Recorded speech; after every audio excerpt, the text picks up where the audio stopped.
Hello YouTube, and welcome to another Elder Scrolls lore video. Unfortunately, my planned lore video for today had to be postponed since I need several more hours to finish it, so I decided to publish this video that I was working on about a year ago, where I tried to answer the question, are the Mede emperors illegitimate or are they legitimate? I've always found this a very fascinating subject to think about, and I'm very excited to finally post a video on it. And this is also very good because I've heard complaints that I don't no longer do enough political videos about the Elder Scrolls lore. So yeah, for those people, let's just kick off with the video.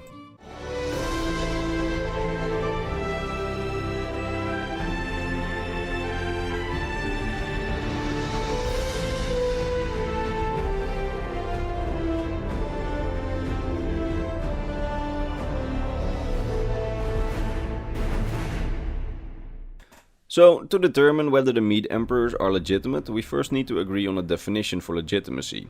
In general political analysis nowadays, legitimacy means that your rule and your authority are seen as just by your subjects. For example, if someone would initiate a coup here in the Netherlands and become a dictator, we would not view that as a legitimate ruler, as he did not use a legal rational way to get to power. He wasn't democratically chosen by us, which means that he didn't use the system that we have in place to become a leader and rather just forced himself in. The problem that we face when applying this to Tamriel is that Tamriel has never known any structured democracy in any form. There have never been elections or any sort of true democratic process by which a leader is elected. Yes, some emperors get elected by the Elder Council in times without an emperor in the Empire, but the members of the Elder Council are not elected. They are there because of their power and influence, which gives them a seat at the table of the Empire's rule. They're not there because their subjects elected them to represent them. They just forced themselves in there. So, since Tamriel does not know democratic legitimacy, how are leaders in Tamriel legitimized to the public? In our own universe, kings and emperors tended to legitimize themselves in the Middle Ages by saying that their power came from God. They told people that if God recognized them as their leader, the people should too recognize that king or emperor as their leader. And in later time, after the Enlightenment, kings and emperors tended to legitimize themselves not by just saying that they had divine right, but they also tended to rule for the people, so making laws and policies beneficial to the people and protecting the people so that they felt they had legitimacy. This was essentially the concept of enlightened absolute monarchy. I just want to say that this isn't filler, you actually need to remember this thing about enlightened absolute monarchy, since it's pretty important further on in the video.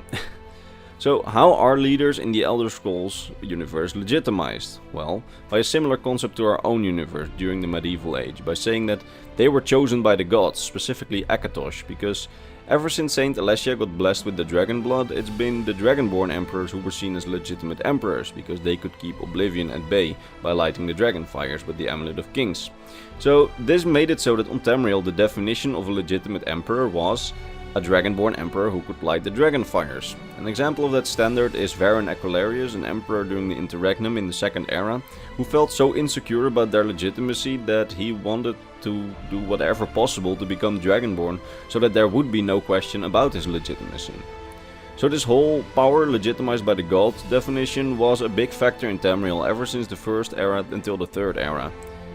Now, two obvious cases that challenge this are of course the Akaviri potentates and the many emperors during the Interregnum, who were all described as pretenders. Now, the case with the Akaviri potentates was that they legitimized their power by telling the people that they were quote-unquote waiting for a dragonborn to appear. And while there was no dragonborn, he just said that he was the most fit person to rule due to his experience in rule and working with the dragonborn emperors of the Riemann dynasty, etc, etc. The Akaviri did not become emperor, they became potentate, so in essence they recognized the legitimacy of dragonborns and then used their own argumentation of being the best to rule while there was no dragonborn present to sort of circumvent that system and then gain legitimacy for their own rule. And what about the pretender emperors, as they are called during the Interregnum? Why are they called pretenders? Well, let's take the most prominent example that we have that the most people have heard of. The Longhouse Emperor dynasty that ruled during the Interregnum. Those were three emperors that ruled for about 70 years. They came to power by force and took the title of emperor for themselves. Now, to many people this would have been seen as illegitimate. However, these emperors might have gained legitimacy with their actions if they ruled for the people, as the people would accept their rule and might start to see it as just. which is the definition of legitimacy as we talked about earlier. However, while their rule might have been seen as legitimate, in the same way that a local leader who does good things for his people is seen as legitimate, these emperors taking the exact title of emperor is what made them pretenders. Not their rule, which might have been good and accepted, but they are called pretenders because they took the title of emperor, a title only reserved for dragonborns during that day and age. The title of emperor used to be very closely associated with being dragonborn, almost to a synonym way, meaning that while they as rulers might have been legitimate, their title of emperor, the title that they took, was illegitimate. So maybe if they had called themselves potentates as well, that were just waiting for the next dragonborn or conquerors or something, they would have actually been legitimate rulers to the people of Tamriel, as the word emperor just had a certain definition for them, and that made them pretenders in the end. But what about present day? The Mede emperors are no dragonborns, however being dragonborn is no longer a requirement these days to be emperor, since the dragon fires no longer need to be lit in order to keep Tamriel safe from oblivion these days. So what would, in present day Tamriel, be the base of authority and legitimacy? Well, that would be whether the people accept the rule and view it as just, or don't view it as just, which makes it illegitimate. And since there's no electoral system in place to justify someone's rule, the legitimacy cannot be derived from being an elected leader. Rather, the legitimacy of any leader in modern day Tamriel is derived from the people whom they govern, and whether these people see their rule as just, which they will only find just if the leader rules in favor of the people. This might be a bit confusing, so let me give you a tidbit of context. If a modern day president makes a very unpopular law, the people will not like it, but the legitimacy of his position is derived from the fact that he's an elected leader. So he will just not be pushed out of power immediately, and an unpopular measure won't reduce his legitimacy, since the people of a country accept the democratic system which got him elected.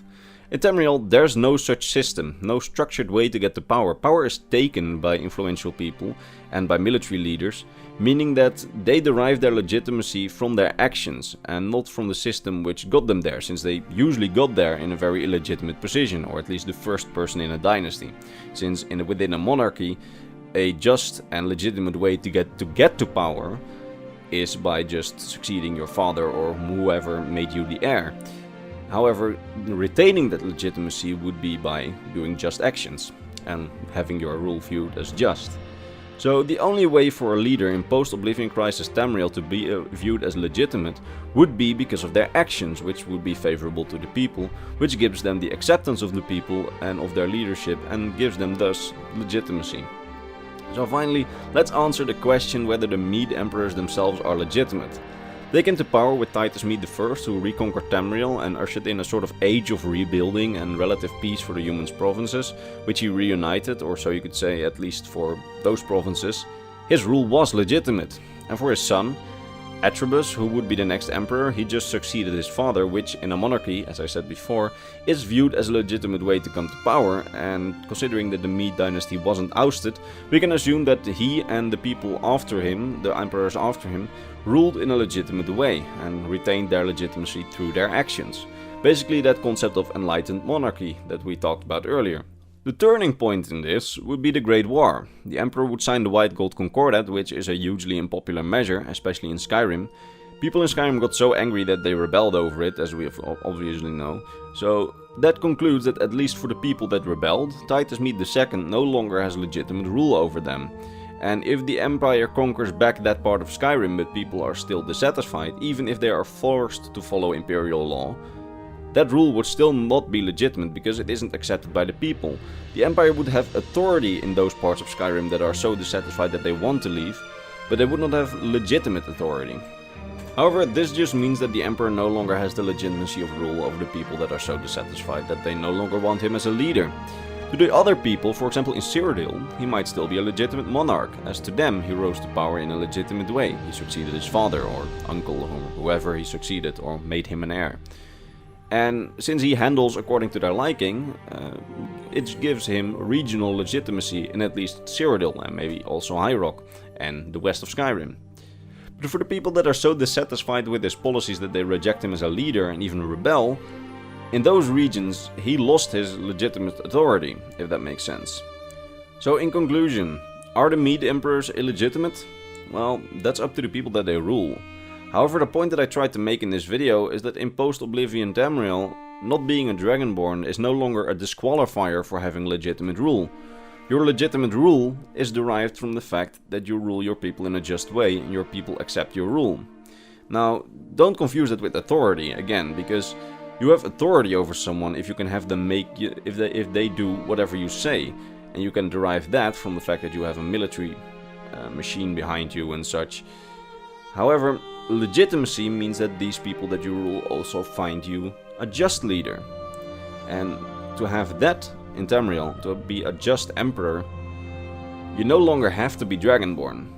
Now, again, whether the Mede emperors are legitimate or not, that's purely up to the people that they rule. So if you decide, no, I don't like the policies that he's making, and no, he shouldn't be emperor, then he's at least not legitimate to you. But that doesn't mean that he is, in essence, an illegitimate emperor. But then again, we all have to kind of decide this for ourselves, I guess. That said, I hope that you liked this video. It was quite a heavy material video, if that makes sense. I had this script proofread by a couple of people and they found it pretty confusing, so I'm sorry if I repeated myself sometimes in this video, but I tried to make it as understandable as possible for everyone, even if you're not really too versed in politics, and I hope that I succeeded at that. That said, let me know if you agree or disagree with this, because there's a whole, plethora of things that we can disagree on in this video. For example, our definition of legitimacy. I use one that's mostly accepted around the internet, but then again, you go to town in the comments. Alright, if you like this video, consider giving a like, and if you like Elder Scrolls lore content, consider sticking around for more or checking out some of my backlog videos. I have a lot of Elder Scrolls lore content by now, so consider checking it out.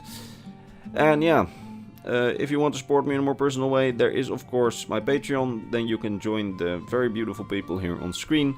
And allow me to give a vocal mention to my top patrons, the awesome people Gabriel Binda, Hayden Barnes and Sam Campling. You guys are awesome.